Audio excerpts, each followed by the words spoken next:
Seewald, and this is Authentic Parenting, a podcast about personal development in the context of parenting, where I explore how you can find more calm, connection, and joy in parenting through the process of self-discovery and inner growth with a trauma-informed lens. I'm a parent educator, and my mission is to help children by helping parents. The motto of this podcast is raising our children, growing ourselves. Today, parenting for peace. This is the first episode of the year. I am delighted you're here. If you're new to the podcast, welcome. And if you're a returning listener, welcome back. Happy 2023. To begin the new year, I bring you a bouquet of inspiration and insight to help you start the year great, to motivate you and ignite a spark in you to be the best version of yourself so that you can show up authentically in the world and offer the gift of you to your children and your loved ones. Wherever you are on the path towards wholeness, I want you to know that you're not alone and that you have an ally. The podcast, myself, and our diverse global community of like-minded people are behind you. I have put together a mega compilation episode, short clips from almost every episode from the past year. I love the symbolism. It is by looking back, we live forward. The year 2022 was one of my favorite years of podcasting in 7 years, and I wanted to remember it. When I first conceived of this idea, I didn't know how much work it would require. It was an extremely challenging and time-consuming project. I had to listen to all of the episodes, not once, but sometimes a few times, and yes, I did listen on double speed. I discovered that each episode is a treasure trove, chock full of wisdom, tips, insights, and pure greatness. I learned so many new things, and the hardest part was pulling just one tiny clip because there is just so much goodness in each episode. As you listen, you might notice that I have put them together thematically, to the best of my ability, and had to dissect just the right clip for that purpose. I had a lot of fun. I strongly encourage you to listen and re-listen to the past episodes, not only from the year 2022, but the ones from the previous years as well. I guarantee it will be worthwhile. And don't forget to grab a notebook and a pen to take notes to solidify your learning. So much can fall through the cracks by listening just one time. I truly believe that we can create a peaceful world through parenting. Thank you for joining me on that mission, and thank you for doing your part. I see you, I recognize you, I honor you, and most of all, I celebrate you. I hope this episode will have the impact I envisioned. I know that you value the podcast and that you are thankful for its existence. Express your gratitude and show your appreciation by either leaving a review on Apple Podcasts or wherever you listen to the show, by making a one-time donation in any amount that you desire, or by becoming a patron on patreon.com. A lot goes into the production of the podcast, and your support is valuable. Show your love and support and join other active members who together contribute towards our monthly goal of $500. A small contribution from you makes a big difference. May the year 2023 be a year of peace, love, and joy. May it bring you ease, healing, and growth. Make it a great year. Please enjoy. I can have my attachment with my parents, or I can have my authenticity, but I can't have both. Because if I'm authentic, I can't have the attachment, because they're going to banish me or punish me. Therefore, the child represses to maintain the attachment relationship, which is primary. They're going to repress their emotions. They're going to push them down. Now, what's another word for pushing down, man? When I push something, what am I doing? Depressing. You're depressing it. 15 years later, they're going to be diagnosed with this so-called disease of depression. It's not a disease. It's an adaptation to having to belong to a family where they were not accepted for their anger.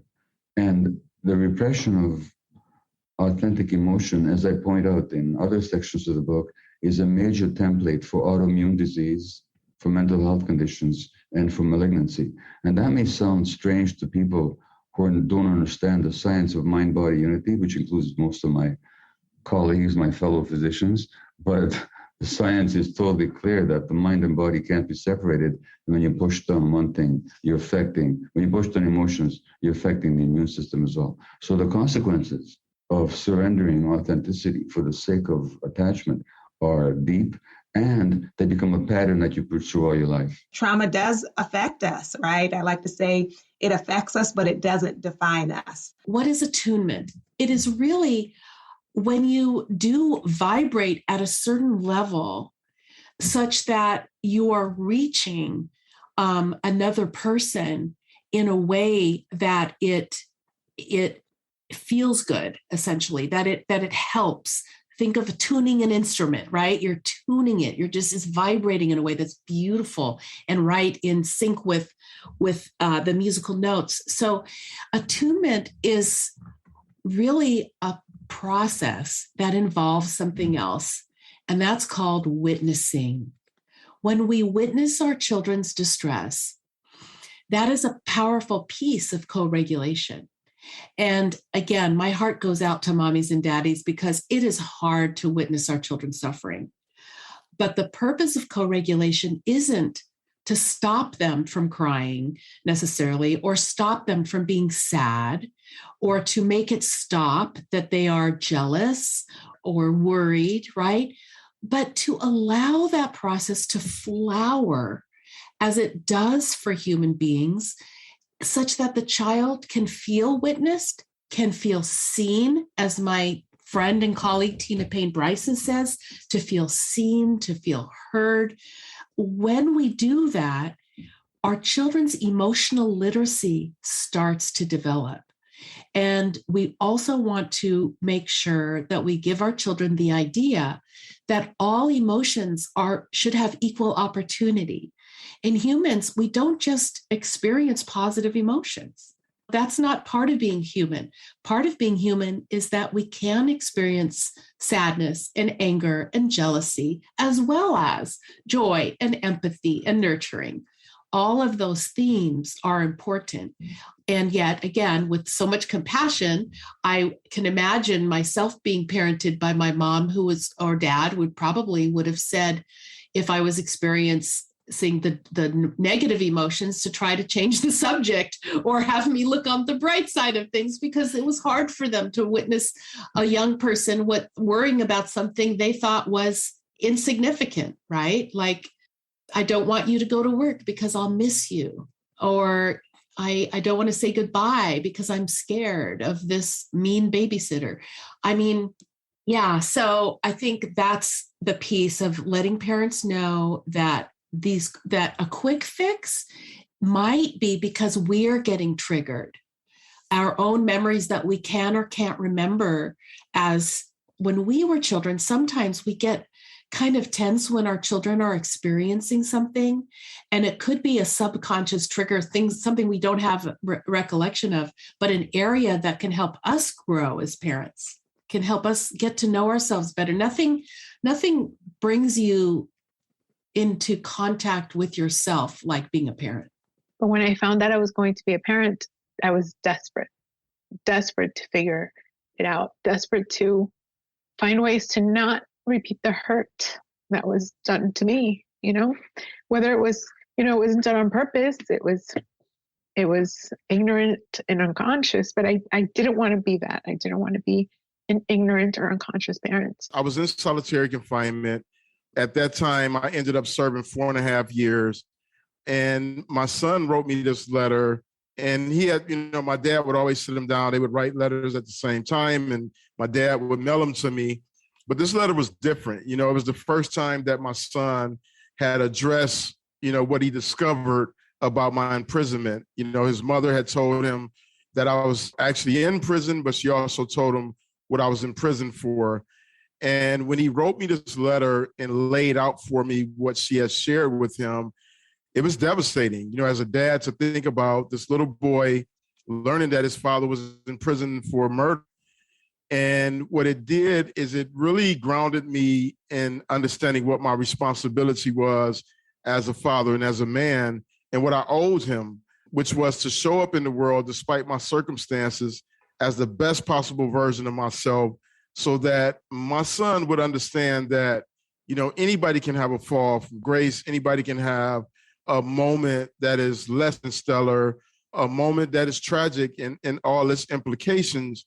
And yet, if they dig deep, if they are willing to put the work in, that they can come out on the other side of that moment as a better human being, and that they can come out with a sense of purpose and a way to model resiliency. What happens when you have a fall from grace? How do you pick yourself up?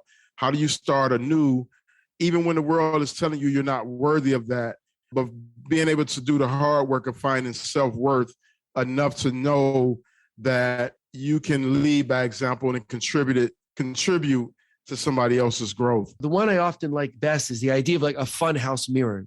Like, we could see ourselves reflected back. You have a giant head and a little body, and we look different, we look odd, and like trauma makes us see ourselves like emotionally, like who we are through this sort of fun house mirror inside that gives this distorted and grotesque view of ourselves. And you can see how we then lose our grounding. Like, how can we see ourselves in a clear way? And if we can't see ourselves in a clear way, how do we see others in a clear way? How do we see our children in a clear way of saying, wait, what's actually going on in the child? What need is the child expressing, right? How do we see clearly if there's a funhouse mirror that's distorting our view of ourselves, that then distorts our view of everything else that we see around us? And that also then changes our internal world and our internal dialogue, right? This idea of like, what do we say to ourselves as we go throughout our days is incredibly important. And it's a question that's often not asked.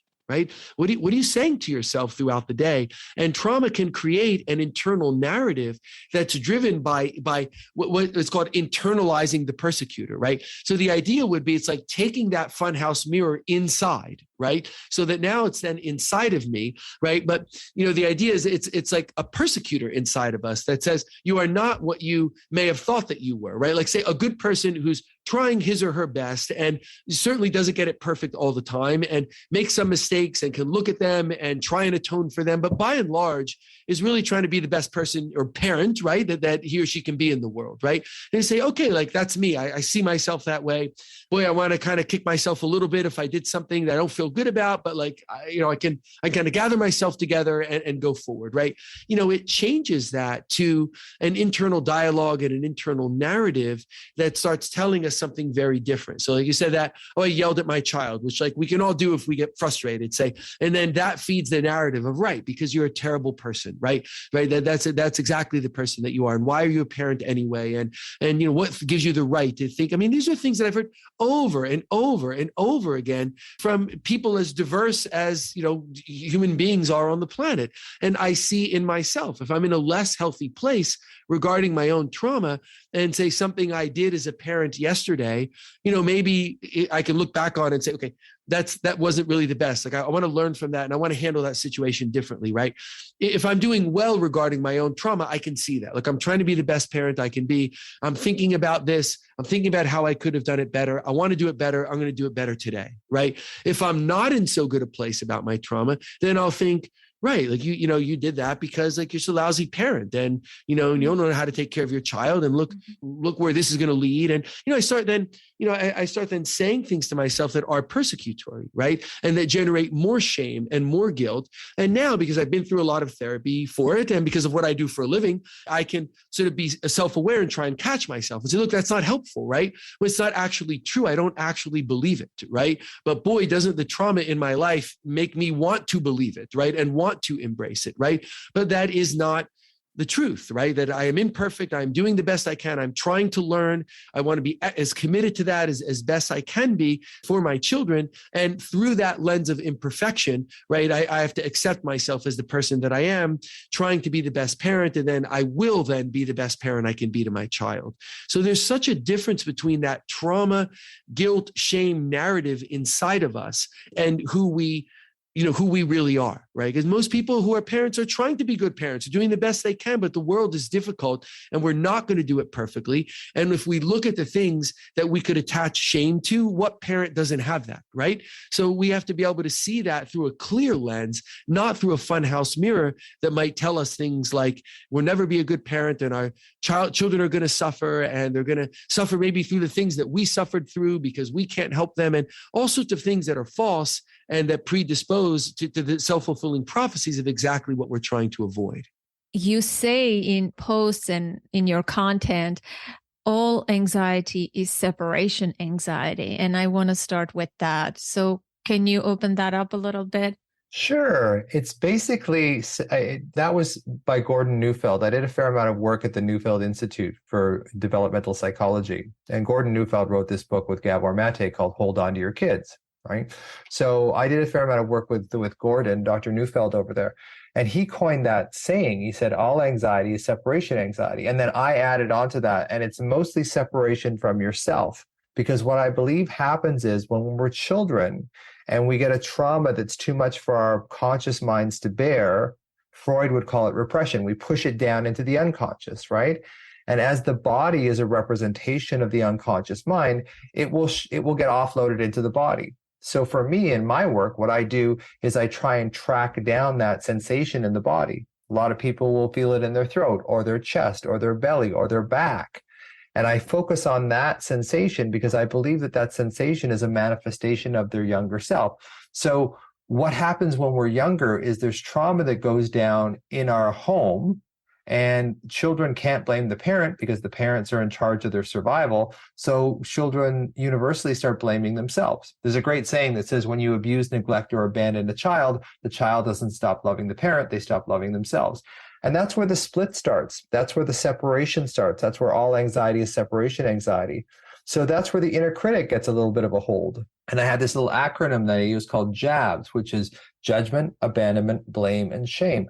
So when we split, when we blame ourselves for the trauma of our homes, of our family of origin, we split from ourselves.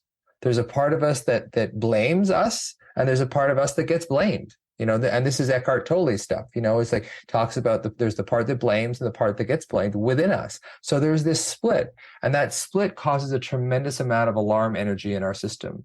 And it's that alarm energy that really feeds the anxiety. And a lot of people believe that anxiety is excessive thinking in the mind, when really it's driven by this old unresolved trauma energy that's still stored in their body. So that's a lot of my work. A lot of my book is about, okay, why are we trying to treat the thoughts and change the thoughts when the thoughts aren't really the problem? It's this old unresolved alarm energy that's in our body. So that's why I say you need to focus on the alarm energy, reconnect with that child in you. And when you reconnect with the child in you, when that child in you sees that they're seen, heard, protected, and loved, then the alarm starts to resolve. You give them now what they didn't get back then. Then the alarm resolves. And because the alarm is what was feeding all the anxious worries fade away because there's nothing left to feed them. How's that for an answer? There can be a match or a mismatch. And the mismatches happen when some familiar cue of danger, some flavor of it is alive in the present moment, but in concrete reality, the situation is different. But our nervous system through neuroception can take that familiar flavor and bring the old response to life. And in that case, I have a question that I use with clients and with myself. I call it the discernment question. So it simply is, in this moment, in this place, with this person or these people, if I'm around others, is this level of response or is this response needed? And so it brings into the present moment my ability to look around and be discerning about, okay, something happened, but is it needed in this moment? Because when a familiar flavor of a cue from the past activates in the present, it just takes us into that. And so again, bringing it to the present moment and looking around is so important. It's really normal for us to want to get our partners to heal the needs that we didn't get met as children. So if we didn't get enough empathy, if we weren't seen or heard, if we didn't get enough admiration, if we weren't like seen for who we are as we are and celebrated and delighted in, if we didn't get enough of that from our parents, which many of us did not get enough of that, right? Then we transfer those chronically unmet needs onto our partner, and they become the new strategy for getting those needs met. So you're going to probably, some part of you will do that with your partner, and your partner will also be doing that to you. And it's often unconscious. And here's what I like to tell people. This is like I don't know, it's like the bad news. Your partner's job, it is not your partner's job to help you heal your childhood wounds. But it is a very, very beautiful gift that your partner can give you if it comes from generosity and from inspiration in them. And the same back, it's not your job to heal your partner's wounds. It's not your job to suddenly make up for all the things that they didn't get. But to the degree that you're able and willing to provide the thing that they didn't get because that brings you joy, it's an incredible gift to your partner if you can do that. But it's not your responsibility, and it's not their responsibility to meet your unmet needs. Great parenting begins with knowing who you are. To me, self-love begins in order to love yourself, you have to know yourself. And knowing yourself is not enough. You have to start accepting all parts of yourself. And once you start doing that, then you can love those parts. Once you accept something, then you can love. But just missing those two steps, self-understanding and self-acceptance, and accepting all parts of you, you cannot generate self-love. That's how I think about this process. Just saying, I love myself is not going to work if you're still judging the perfectionistic side of you. You know what I mean? I think self-love is a lot deeper. It's not like buying Gucci handbag for yourself or going somewhere expensive and saying this is self-love. I see that on Instagram. Like, to me, it begins with self-understanding, accepting, because once you understand, right, then you can see that there are different parts of you. There's the perfectionistic, the control freak, the people pleaser, the compassionate one, the forgiving one, all parts of you. Then you can it's easy to love the compassionate part of you. You're like, I'm this kind of person. When we ask people, describe yourself, they usually say, that the compassionate part is them, or the loving part of it. That we choose the positive traits to identify that that's our authentic self. But the other parts are part of our authentic self too, right? The ones that we judge and we don't like or welcome. But then we need to be equally accepting and tender and caring for those parts so that we can be a whole human being and accept eventually, slowly, and extend love to those parts, and then fully love ourselves. I think that's the biggest work. That's the hardest work. It's not like easy 1, 2, 3-step process, but I see it as a 3-tier process. Trauma is not what happens to us. Trauma is what happens inside us as a result of what happens to us. So trauma is not the external event. Trauma is the wound. In fact, trauma means wound. So trauma is the wound, as we explained in the first chapter. So trauma is the wound that we sustain no matter what happens. Now, the more sensitive you are, the more easily wounded you are. So that externally, the same event can happen to two people. One may be traumatized, the other will not be, depending on how sensitive they are. And sensitivity is simply one of the things that is genetic about us significantly, is our degree of sensitivity. So when we're more sensitive, we're wounded more easily. So people say, what's the big deal? Nothing happened. They have no idea what happened because they're not living in your nervous system. And sensitive children particularly, if they're given the right environment, they're that much more playful, creative, joyful, spontaneous, intuitive, spiritual, artistic. But those same stems to the kids, when they experience difficulty, where there's no support, where they experience pain, they're hurt that much more. So let's understand that trauma is not the external event. Trauma is the wound that the child sustains, no matter what the external event. And, you can traumatize people in two ways. One is by doing bad things to them, which happens around the world a lot. A lot of children have terrible things happen because of family violence, family trauma, or because of war, racism, and poverty. But a lot of other kids are hurt, not because bad things happened to them, but because the good things that should have happened didn't. In other words, the needs were not met. Parents are still struggling. Like, we're not over our stress or burnout, right? According to their report, 2/3 of working parents experience some level of burnout. And of course, it had impact on children, right? If a parent is burnt out, they're not going to ace their parenting game, right? It's just going to affect them. And, increased alcohol use in the parent, lashing out, yelling, using physical forms of punishments and harm towards their children, not only criticism, and all of that increased because the parent simply was in burnout and they couldn't parent.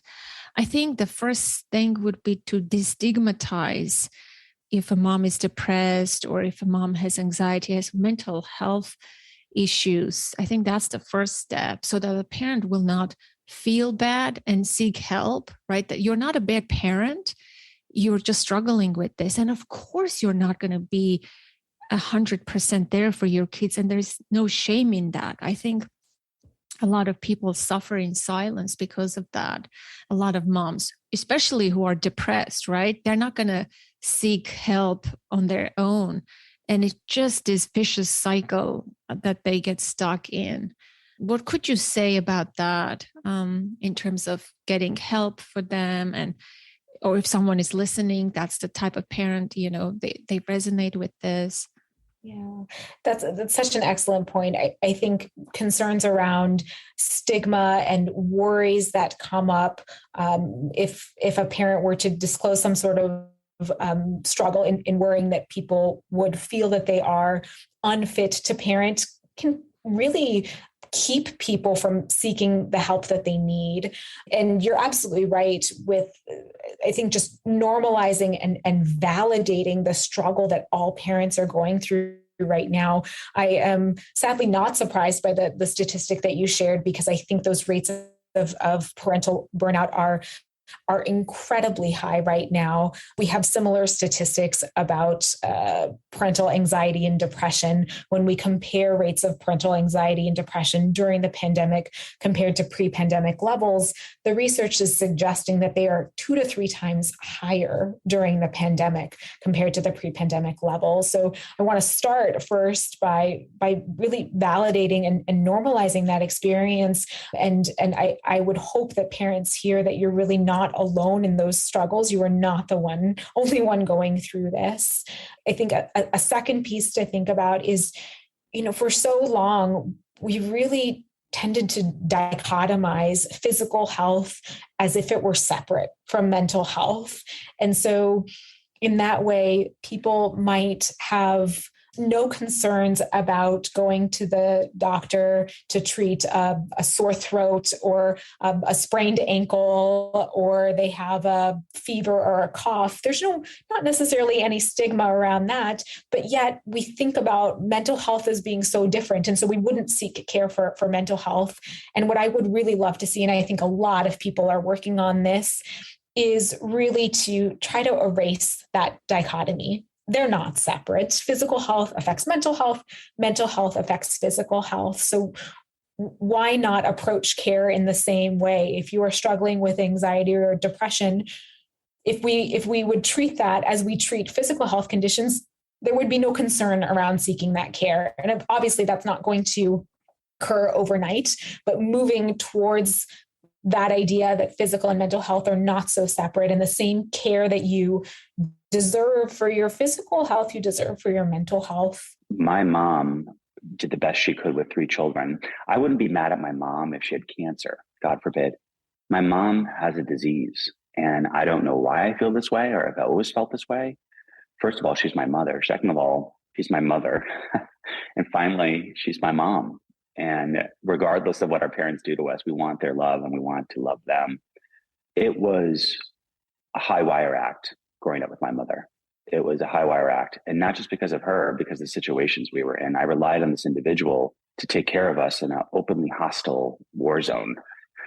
And she's not reliable. And that hurt profoundly. We expect our parents to care for us. We expect them to take care of our basic needs. And I never did, although I wanted it. So it was really hard, but I take care of my mom today. And I love my mom. Yeah, take care of her. She's doing well. She still suffers, but she's no longer homeless and is getting treatment. But I love my mom deeply. And I think a lot of kids that you probably worked with have families that deal with this issue. And we need to remove the shame and realize that every human has some sort of mental health opportunity. Like all of us could work out harder, right? All of us could run another mile. I think all of us could work harder on our mental health and talk about it. So I'm very open with my mental health issues as they were, just sadness about the childhood, things of that nature. So thank you for asking that question. I hope folks, when they read it, love my mom as much as I do. That's the other thing that can be wounding, is when your parents think they know who you are. It means they're not curious. You're not a mystery to them. Your children should be mysteries to you. They should be wonders to you. They're wondrous little mysteries. I mean, where did they come from anyway? Who is this little space creature, you know? But then parents need their kids to be a certain way. They treat them as if they are that. And the child, their options get more and more limited. And I guess sometimes that comes from an attachment insecurity in the parent, because if the child is truly a mystery and truly separate from me, then they're not mine and I don't get to hold on to them forever. And they're not there to fill my needs. But that just happens to be the truth. I mean, one of you is going to die first. Someday they're going to leave. It's not forever. You have a function to fill. And there's joy in that. But if you're using the parenting relationship to extract something from your children, they're going to experience you as vampires. And that's an image that I've sometimes had about being consumed in the relationship. And but then I've also had experiences where my parents truly see me and their eyes go wide and they're like, wow, who are you? And that's so much more fulfilling than we know who you are. And most importantly, what's more important than what we say is how we are. Well, one of the things you said that I thought was important is that you tried to be really emotionally attuned. And that is a gift, because having a child feel that what they feel inside matters, is important, is understandable, helps them understand them and accept themselves rather than feel everything they feel is off in some way. So, I mean, that's a separate conversation. How do we help our children, our daughters, our sons grow up? And certainly emotional attunement is, in my way of thinking, so much more important than just teaching them skills, which are also important. Yes. Right. Yes. To be emotionally attuned to them and also to be emotionally attuned to ourselves.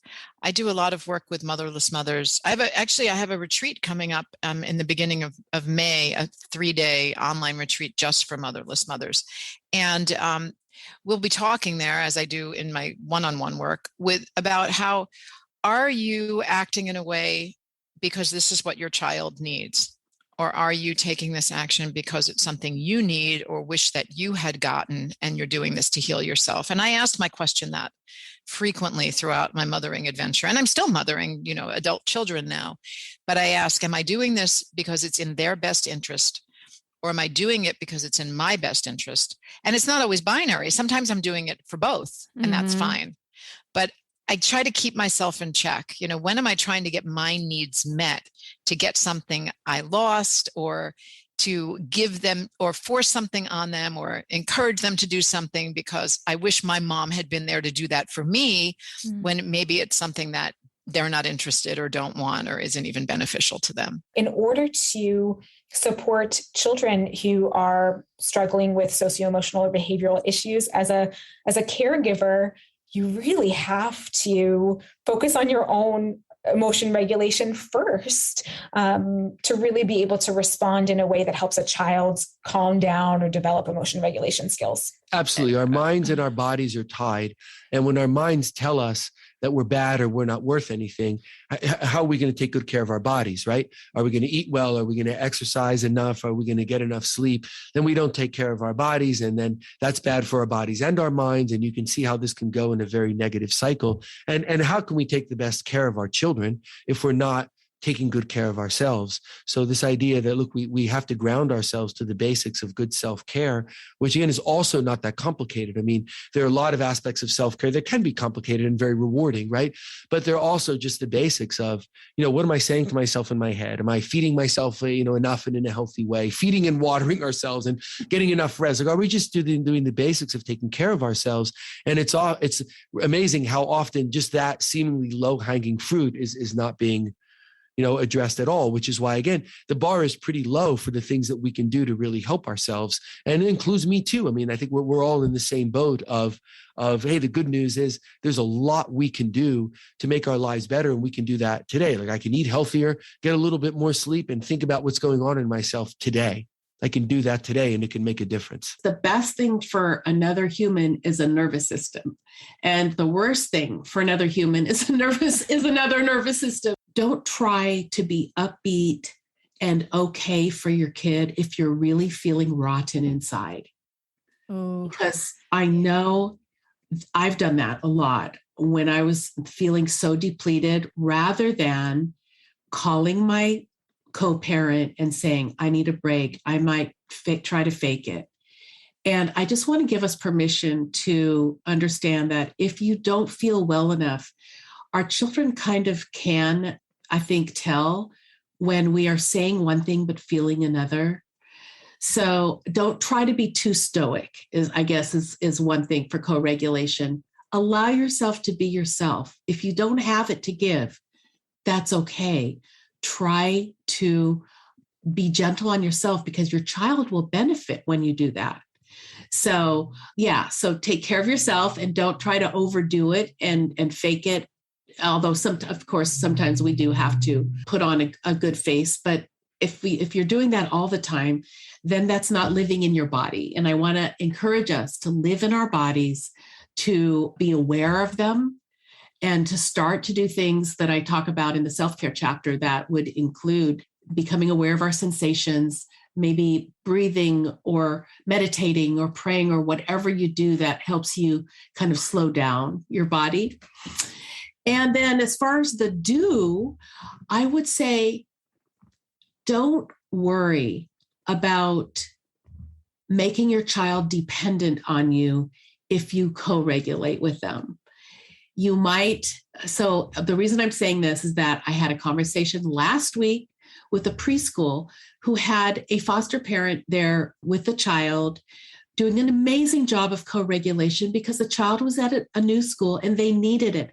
The child had a behavior issue only because of a history of trauma. And then the school said, you can't come anymore because we don't want the child to get dependent on you.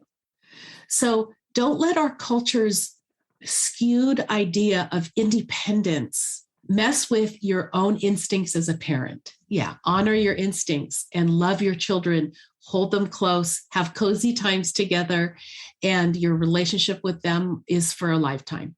Yeah, I think when we're going through a hard time, feeling a big emotion, that can be the invitation to remember our humanity, our humanness, and that there's nothing wrong with feeling something uncomfortable with whatever we're going through. It just means that we're human and we're still here. And we've overcome all the hardships up to this point. And this is a reminder that we are a part of this greater human community of people who experience these difficult emotions and go through hardships, knowing that there's unique conditions that we go through. It's not like everyone's going to have the exact same experience as us, right? There's different identities and structures in society that influence what types of difficulties people might experience. But we can trust that emotion of grief or loss or anger or frustration or sadness or anxiety, is being felt and has been felt by another being somewhere. Whether we know them and are connecting to them actively in this moment doesn't have to matter. We can just trust that we're connected by that shared experience. And again, remember, it doesn't mean there's anything wrong with us. It just means that we're human. I think that the isolation part is, oh, I must be doing something wrong because I'm the only one who's going through this. And so it can be hard to realize how many other people are struggling. I think that can sometimes not be so comforting, but just be like, oh, I'm struggling and so many other people are struggling. This is hard. And we can remember that just as much as we're all struggling together, we can all heal and grow and learn from our hardships in community together. And that is one of the most valuable self-compassion practices, is to reach out. We don't have to practice self-compassion alone. In fact, sometimes the most self-compassionate thing is to ask for help, see a therapist, talk to a friend, even just connecting with an animal or with nature or something else that opens our perspective beyond ourselves can be a way to ease the intensity of whatever we're going through. In an evening, say pre-pandemic, or even now in the pandemic, when we could gather outside around a fire pit after dinner, I like to say, who are you becoming? Who are you becoming? My premise is that our purpose here as humans on this beautiful planet is to learn and grow until we take our last breath. That is, I'm real clear. I don't want to arrive at some place of accomplishment in my work or in my life and say, I'm done. I did it. I'm done. Because I think that leads to complacency. And frankly, we wither, we dry up and wither if we don't have continual stuff we're working on. So I say, I'm a work in progress. I'm still learning and growing. I hope to learn and grow until I take my last breath. I presume the same may be true for you. If it is, who are you becoming? What are you working on? What I'm working on right now, a couple things. One, I'm an extrovert. I can talk and talk and talk forever. And anyone listening to this podcast is already aware of that. And I've been made aware through the work of Susan Cain, who wrote Quiet, and through being married to an introvert, that extroverts can fill the space so easily, but we need to shut up and be quiet at dinner and group conversations. Just close our lips and listen and allow the silence to emerge, because introverts need the silence. The silence is their invitation. And those of us who constantly think of what to say next, we're just hogging the space. So that's a practice, Anna, that I have that I'm constantly working on. And one of the ways that I try to discipline myself is to look around. If I'm at a dinner table and there's 4 of us, I should not speak more than a quarter of the time. If there are 12 of us, I should not speak for more than 1/12 of the time. It disciplines me to say, does this really need to be said? Why don't you just hold on to it? Why don't you make room for others? Anyway, that's a big practice of mine. Another one is through my mindfulness practice, I'm very aware of my own emotions as I'm having them. And I work really hard at not, when I'm angry, when I'm scared, when I'm frustrated, when I'm sad, I work really hard at not letting that emotion be in charge of what I say and do next. So I work really hard at recognizing, oh, wow, that really pisses you off. Oh, wow, that's offensive. Oh, wow, that's whatever. And letting myself have the emotion and loving myself with that emotion, but then deciding, is there anything I want to say? Is now the time? Do I need to wait? Do I want to say, what do I want to say? I'm interrupting the automatic result of emotion equals action. I'm trying to be continually deliberate and intentional about how I behave and what I say, which is a huge, you might just call it being mature. When I was younger, I was just so much more combative, so much more reactive emotionally. And sometimes it served me well, but often it didn't. And so I'm very much at that practice of slow it down. Don't let the emotion dictate what you do and say next. Decide what you want to do and say. And maybe you definitely do want to have an emotional response, but let it be something the brain decides to do rather than the emotional interior stuff just makes happen. what we know is trauma causes disease. What we don't have the data to really prove is that treating trauma with cutting edge trauma therapies reverses disease. We have a lot of anecdotes. And I, along with my romantic partner, I have been studying spontaneous remission for more than a decade. He's the head of the psych hospital at Harvard, and he's been studying spontaneous remission since 2003, very, very rigorously. He wrote a book called Cured. And both of us talk about this all the time. And the number one thing that both of us have found, and Kelly Turner also has been studying this and published her findings in the book Radical Remission. All three of us have talked about this. And the number one thing that I believe, I'll speak for myself, the number one thing that I believe underlies those remarkable remissions where people are health outliers and they have a better than usual outcome from a disease that doctors have deemed incurable, either without medical treatment or with treatment deemed to be inadequate for cure, is they do hardcore deep dive into their trauma healing journey. And they literally become they change their whole sense of who they are in the world. Their identity shifts, and they create a new story about themselves through that process. And they go about it all different ways. They also, change their diet and they exercise and they do other good things, but that's the most consistent thing. And so we have lots of anecdotes of people who refused medical treatment, for example, and went on a healing journey and had their traumas treated and were cured. We can't ever say, what is the thing that did the cure? Because we can't control for those things. They're also doing all kinds of other things. So it would be unethical to say that it was treating the trauma that created the cure, because they're also changing their diet and they're eating vegetarian and they're taking 10 supplements and they're, breaking up with their toxic marriage and quitting their toxic job and making all kinds of lifestyle changes as well.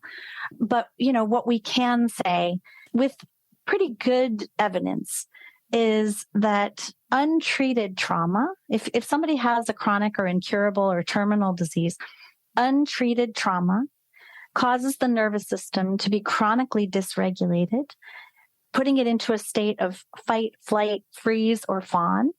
That chronic dysregulation impacts the immune system, disables the immune system, causes chronic inflammation. We know with good data that chronic inflammation is linked to almost every disease. It impacts the microbiome. It makes the body's natural self-healing mechanisms, because we all make cancer cells every day. We all fight cancer every day. We're all exposed to different pathogens and we fight off those pathogens every day. But if the nervous system is dysregulated, we cannot do that. Our bodies are busy trying to escape the threat, and they're not busy repairing what breaks down in the body. So if we are able, the goal of trauma therapy is to regulate the nervous system. That is the main goal, to go from either a sympathetic fight or flight stress response or a dorsal vagal freeze or fawn collapsed, the gazelle dropping before it's caught by the tiger, which is the most severe type of stress response. So those stress responses, we can't fight illness. So when we treat our traumas, what we know is that through neuroplasticity and building those new neural pathways, we can actually regulate the nervous system and make it much more stabilized.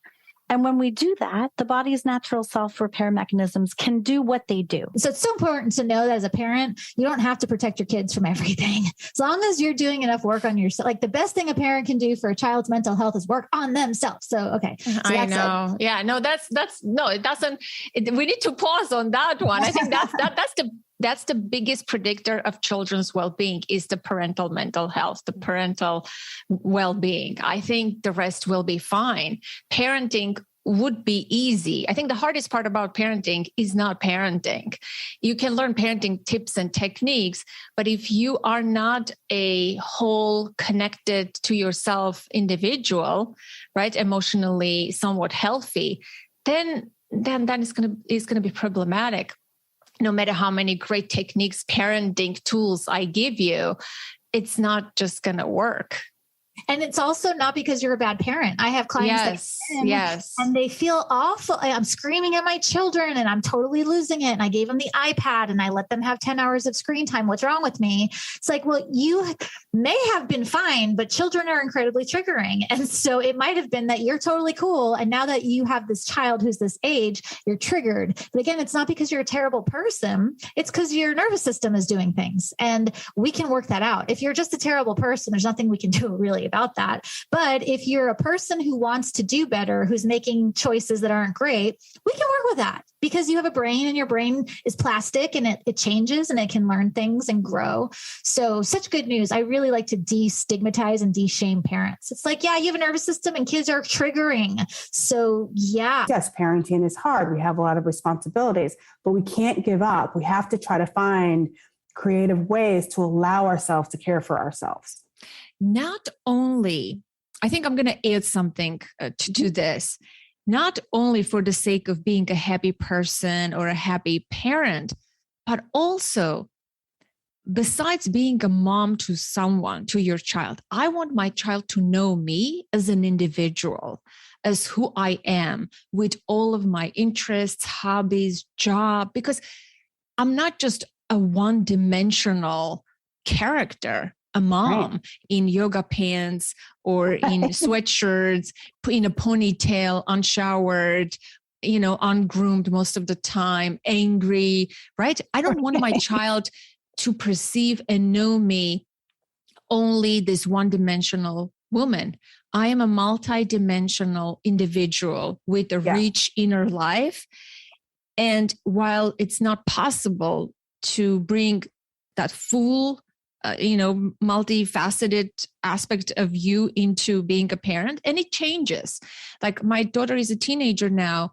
I am more relaxed. I have more time, and she experiences me that way more than when she was a newborn, right? I mean, we have to talk about the stages of parenthood as well. But I think we will be doing our children a huge favor if we give the gift of them knowing us as individuals, as multidimensional individuals, and not just like mom or dad. If the parent is not happy, then the kids are not happy.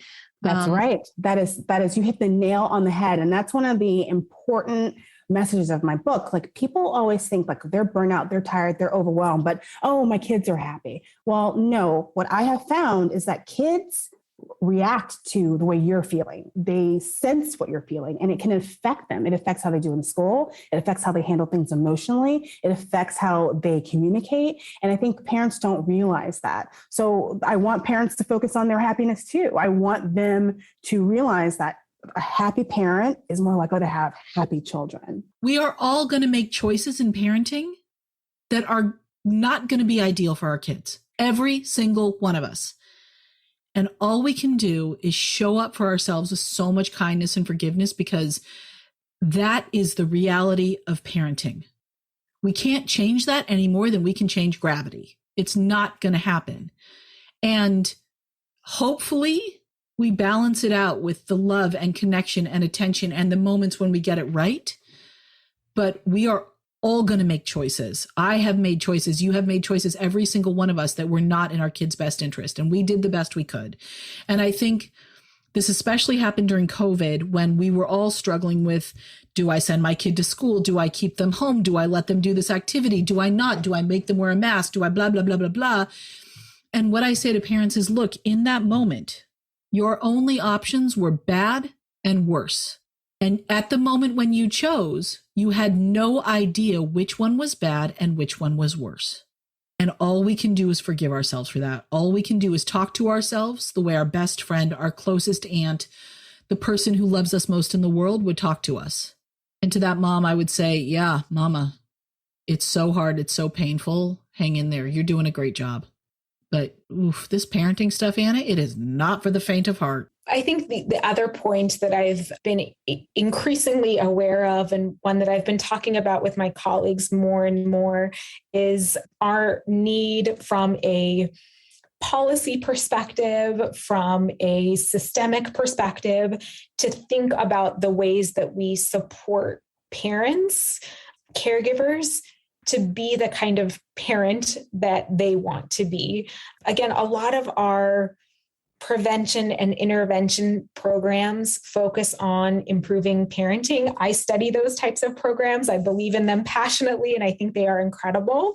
But I also think that we can't put all of the burden on parents if we're not supporting them at a systems level, at a policy level, with things like paid family leave and those sorts of policy things are, in my mind, an increasingly important part of the ways that we support caregivers in this country. And so that's something that's, a direction I'm going with my research, but really thinking not only just family level parenting support, but more systems level policy perspectives that we really need to be thinking about to support caregivers in this country. As we get pushed more and more, right? And we overall, as a society, we feel more unsafe. We feel more desperate. We feel more frustrated. Then we think less and less about compassion towards ourselves or others, right?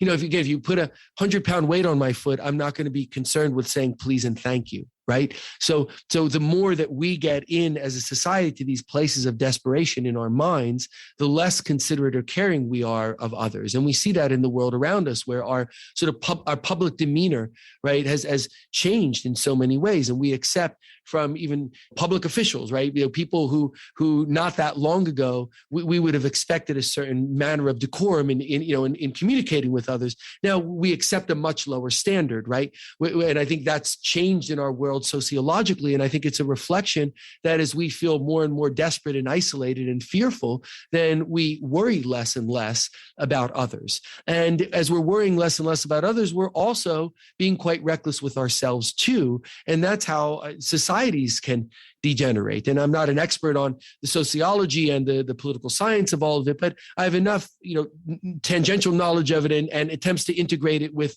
the field that I practice in to see that, like, this is also pretty well understood, right? That there can be a devolution, right? Going in the wrong direction of how we treat each other in society, which was a reflection of how we're treating ourselves inside, that we just become more and more angry and frustrated and desperate and concerned with the short term because we can't even see to the longer term.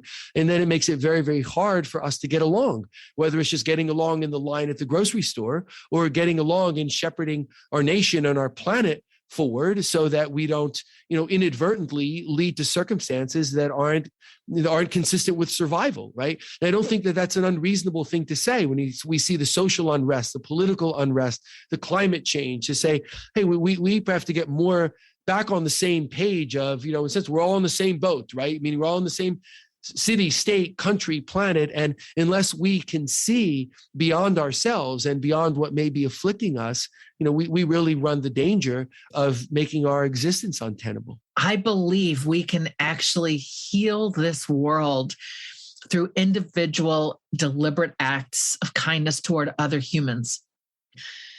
It's not easy. I realize a lot of folks hate other folks for different reasons, but if we can dare to try to just get to know another person and just be kind around them, forget getting to know them, just be gracious, be kind, treat a person with dignity, look them in the eye, smile, hold the door, say thank you, say I appreciate you. That kind of ripple effect from town to town and city to city and country to country can heal our planet and can level us up as a human species. So I think that's my why. I'm trying to help each of us get a little bit clearer on who I am, what's standing in my way, why am I angry, why am I upset, what's going on for me, let me work that stuff out so that I can show up in the lives of others and treat them with dignity and kindness.